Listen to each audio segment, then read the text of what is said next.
There is a lot to talk about when it comes to the state of trucking in the UK, but thankfully this is a topic I have some personal experience with, as I've previously lived in Wales. When I say United Kingdom, I'm speaking about the 4 countries of Northern Ireland, Scotland, Wales, and England, and though there are some differences between how road transport is handled in each of these areas, for the most part the underlying infrastructure and logistics function pretty much the same. Currently, the UK's road network stands at 262,300 miles in length, 94% of which is concentrated within the island of Great Britain. Roads here are denser than most nations and incredibly extensive, a point which is best illustrated by the UK's status as the 78th largest nation while having the 20th largest road network. Coming from a North American perspective, driving in the UK is significantly harder and more daunting of an experience than one would have on a typical American or Canadian road.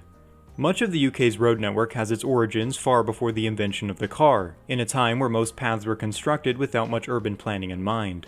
From above, the average city's road network appears almost like a spiderweb, intricate and chaotic at the center, slowly losing that density and complexity the further out you go. You may also notice that roads appear more swirly or curved than in many other areas of the world, and this is for a few reasons.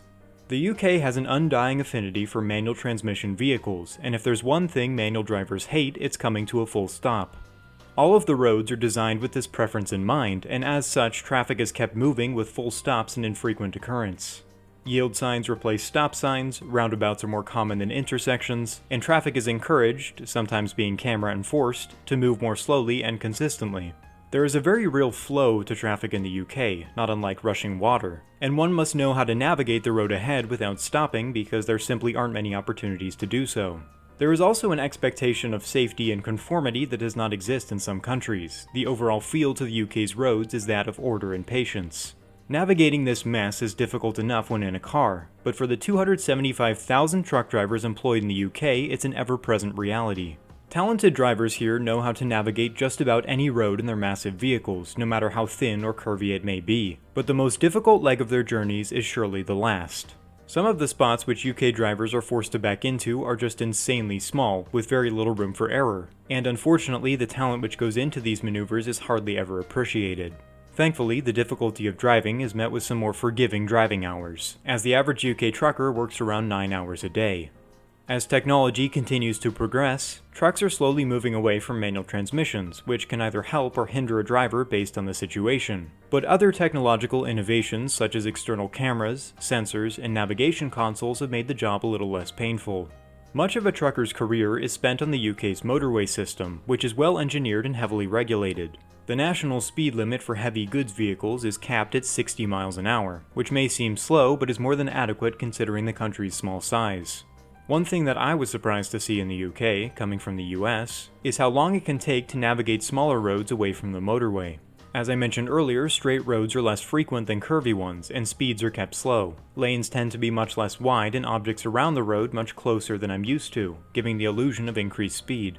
Whereas in the US you may have one straight road connecting 2 towns, in the UK you will have a series of road features such as roundabouts, turns, or intricate intersections along the way. As for the truck brands used in the UK, you all already know the story. European cabovers are king here. Many trucks originate from or headed into the European mainland, so not all drivers have their steering wheels on the right side, which can add to difficulty for foreigners passing through. Speaking of foreign trade, it's time to talk about the elephant in the room, Brexit. Without a doubt, the largest thorn in the side of UK truckers, at least as of right now, has been the kingdom's separation from the European Union. Initially, this event caused 20,000 or so foreign drivers to permanently leave the country, which added to the already present truck driver shortage at the time.